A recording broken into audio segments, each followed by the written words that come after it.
All right, Shalom. I'm going to give all praises, honor, and glory to Yahweh by Shemi Shai, and double honors to the elders and apostles, starting from Apostle Tahar on down, and peace, blessings to the brothers that's doing this work. All right, so this is Samak coming to you with Spirit and Power Yahweh by Shemi Shai with another lesson. I was going through some articles earlier today, and there was an article I wanted to pull out. I was going through RT a little bit. I was on the plantation. But what I noticed that a lot of the articles that I was reading on not only RT, but even like BC, like BBC, I was noticing that there's a very, very, very strong topic going on. Like every few articles was something pursuing to nuclear war. I actually literally just saw this article as I was clicking screen record. But this isn't the article I wanted to start with, but through the spirit, I'm going to start with it because it popped right up. But as you can see, look, you have one right here. You scroll down, you got this one right here. Trump issues World War III. This is the one I wanted to go into, and there was a few more.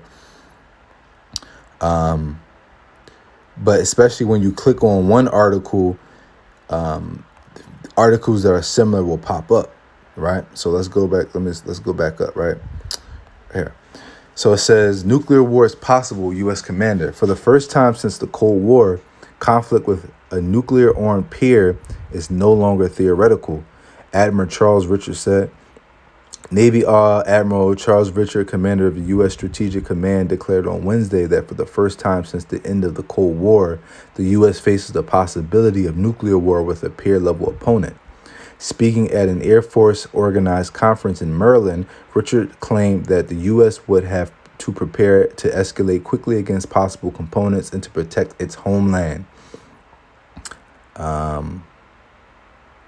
It says, all of us in this room are back in the business of contemplating direct armed conflict with a nuclear-capable peer, and we know they're talking about Russia. It says he said, and they're not even. It's not even China they're talking about. But China is a concern. But right now, Russia's the number one concern. But China's not too far behind. Scroll down. Look, this is no longer theoretical, right? It's not a theory anymore. Nuclear war is imminent, man. Nuclear war is imminent. Okay, it's what's the word I'm looking for? It's imminent and it's inevitable, okay? So it's inevitable that nuclear war is going to pop off in America. Even if you don't believe in the Bible, right? And let's just say the Bible was out of the let's just say, right? The Bible was out of the picture, right? Just looking at the state of the world and looking at how all these countries are starting to develop nuclear missiles, how all these countries are developing these new weapons and capabilities and mobilizing their troops and investing in the military. Because ultimately, these people realize that with the advancement of technology, you have to grow with it, right? And typically, to be the leading power in this world, you have to be on the curve of technology, right? You have to be at the forefront of it, because if another nation gets access to power or weapons that are far greater than what you have, that puts you at risk. And these countries know this, right? So the development of nuclear missiles and the testing of nuclear missiles are both strategic for the country in terms of building their defenses, because nuclear missiles at this current state and time are not offensive, right? It sounds weird, right? But listen to this. Nuclear missiles at this current time, really, period, nuclear missiles are not offensive weapons, right? They're weapons of mass destruction, and they cause death and chaos and destruction in everything it touches, right? But the purpose of the nuclear missiles are, in the eyes of man, are a defense mechanism, right? It's really meant to be as a bluff. It's like someone carrying a gun with no bullets. Just the thought and sight of a gun is what's going to have someone back off and tread lightly, right? But knowing that the gun, if it had a bullet, it would do damage, right? It's the same thing with nuclear missiles. Nuclear missiles are are very, very, very, very destructive. They go from continent to continent, from land to land, right? That's why they call them ICBMs. But they are used for defense currently, and very soon they will be used for offense. But the offense they're going to be used for are ultimately in destroying Babylon. Let's get it. This is Jeremiah 50:1. We would have healed Babylon, but she is not healed. Forsake her and let us go, every one into his own country, for her judgment reacheth unto heaven and is lifted up even to the skies. And for those of you who don't know who Babylon is America, okay? The United States of America.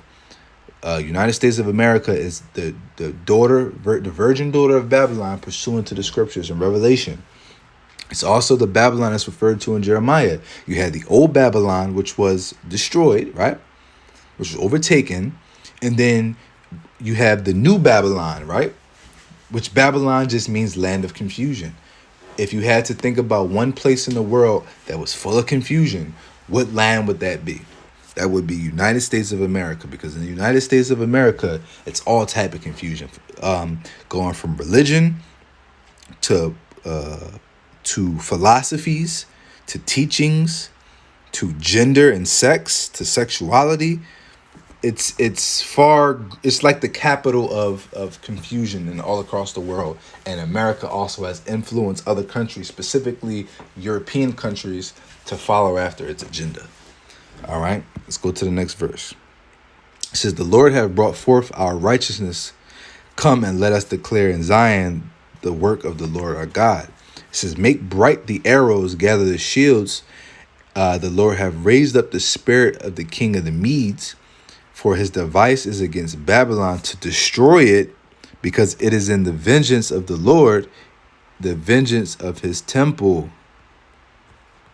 Okay. And when you keep going into the chapter, it's going to go into the missiles and them bending the bows. Let's go back to this article. It says, starting right here from the top, it says, Russia and China can escalate to any level of violence that they choose in any domain with any instrument of power worldwide. He continued, we just haven't faced competitors and opponents like this in a long time. Right, because China and Russia are two of the greatest superpowers in the earth. When you think about China, economically or technology really surpasses the United States, right? You ever look at it, Chinese TikTok, and also in China, where's most of the manufacturing done in the world? In China. All right, they have the resources and the means to produce all these different things. So you guarantee that they have a lot of the most economically sound things, right? So like I was saying, you go on the Chinese TikTok or something, or YouTube, and you'll see the different inventions and the things that they have in their society that makes it flow. But they're also a military superpower, right? They have nuclear capability and they have military power.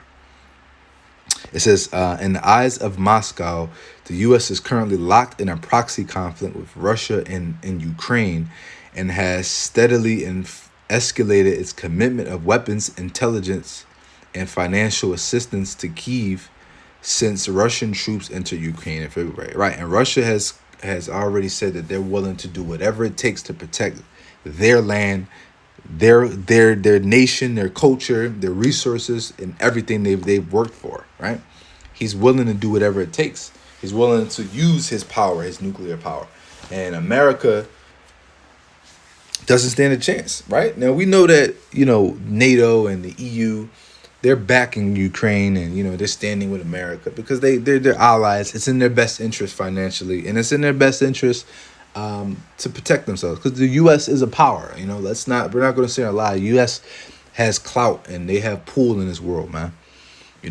America's like the Debo of the countries, man. We have a lot of military power. We have a lot of nuclear power as well. But once America goes into a state of disarray, right? When it goes into a state of sedition and chaos and all-out rioting during Jacob's trouble, that's when we're going to see World War III really start to pop off, because these countries are going to see that America is in a very vulnerable position, right? They're going to have issues and politics that they're going to have to solve out internally before they can work on and focus on assisting any other country. Because currently America will assist other countries financially and military,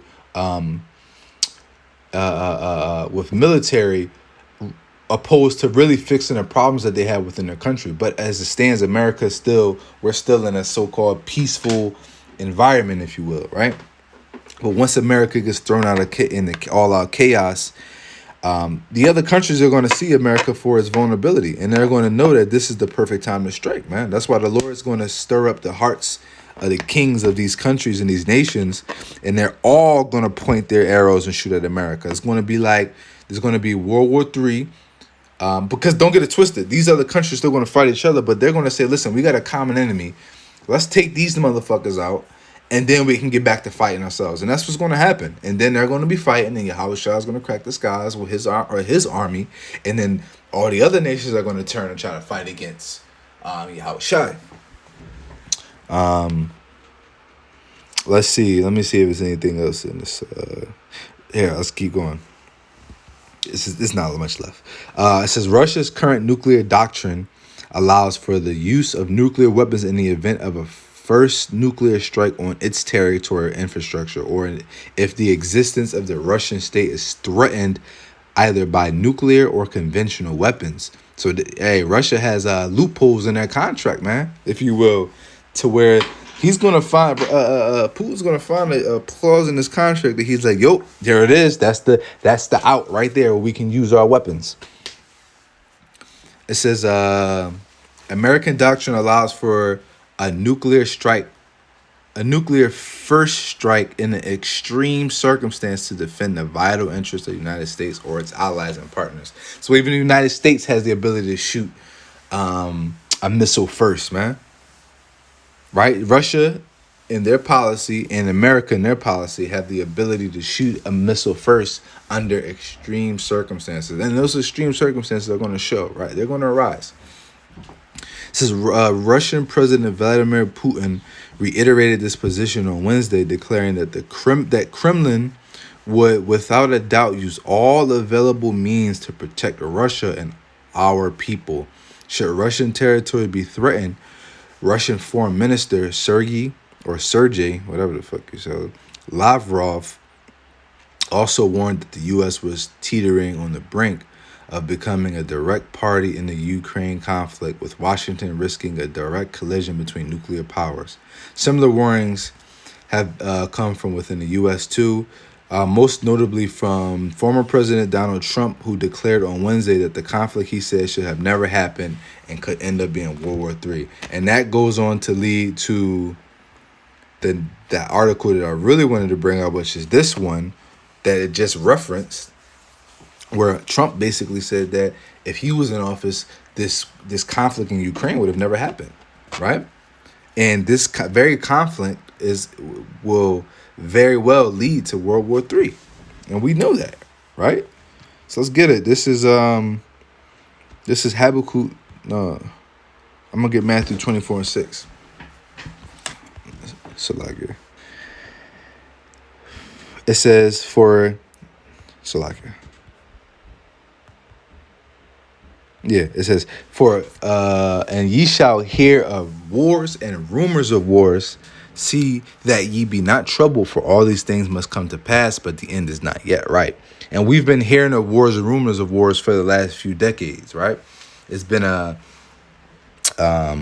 it's actually been wars, and there's actually been rumors of wars, right? World War I, World War II. These are really going into like the First World, the Second World, rumors of wars. Wars and rumors. That's why Scripture says wars and rumors of wars. It's specific because you're going to have actual wars, not crazy life-ending wars, right? Because World War I, World War II were not life-ending wars, right? But the third World War is going to be a life-threatening war, a catastrophic war that is on Thanos level, man. You know, wiping off half the population. Because nuclear power, this warfare that is going to be fought is not going to be fought like conventional warfare with boots on the ground, troops. This is going to be fought more so conventionally with I mean, it's going to be fought more so with nuclear capability, right? Drones, satellite bombs, what's it? Nuclear atomic missiles, kinetic energy weapons, man, all type of crazy powers is going to be literally life threatening. That's going to wipe off all the life that's before it, right? Because typically when you see old warfares, most of the battles were fought on battlegrounds, right? Whereas this war, they just shooting nukes, man. They just throwing nukes at the countries, bro. And it's going to hit where it's going to hit. It's going to just destroy everything, man. And a nuke only has to really hit one portion of a country with the nuclear missile we have today. Not the nuclear missiles back in the 19s, right?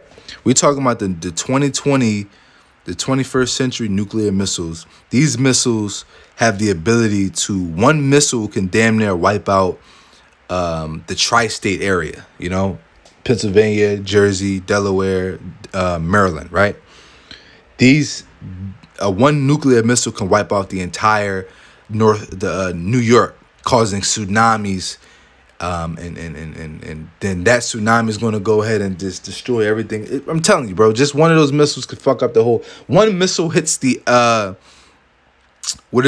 Yellowstone here in America, and it's a wrap. It's over. One nuclear missile to the Yellowstone, and then the whole country is burning down, man. So those were the wars and rumors of wars, right? But the end's not yet, right? Because we have to wait for Yahweh Shah to crack the sky. It says, for nation shall rise against nation and kingdom against kingdom, and there shall be famines and pestilences and earthquakes in diverse places. And that's what we're experiencing now, man. Kingdom is rising against kingdom, right? Nation against nation. We're experiencing famines in the land, right? We're experiencing inflations, which ultimately are going to also lead to famines. And then we're going to actually experience a true famine to where people are not going to be able to eat for days, man. Regular middle-class people. And pestilences, right? All these different things, man. Monkeypox, COVID, and STDs at an all-time high. Chronic disease at an all-time high. Even though we know those are really chronic diseases are mostly caused by lifestyle and poor diets, right? Lack of mobility, lack of exercise, a poor diet. Those typically that, but it's also stems from the processed foods that we eat and consume on a daily basis, the quality of food. Let's go to the next one. It says, all these are the beginning of sorrows. Exactly. Let's get it. This is Habakkuk 2 and verse 3. For the vision is yet for an appointed time, but at the end it shall speak and not lie. Though it tarry, wait for it, because it will surely come and it will not tarry.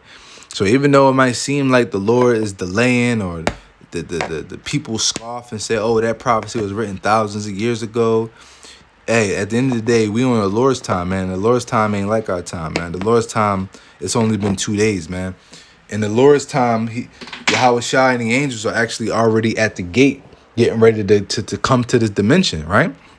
But for us, that could be months, right? It's only a matter of seconds to them. But for us, it could be months. It could be a year. Lord willing is not a year. Lord willing is only a matter of months. That's what we hope and pray for, man. We hope and pray for shorter days, and for the time to be sped up, man, so that the elect can be saved. That's what the scripture says. It says pray for a few days, man. So that's what we do, man. So, hey, Lord willing, this video is edifying. Till next time, shalom.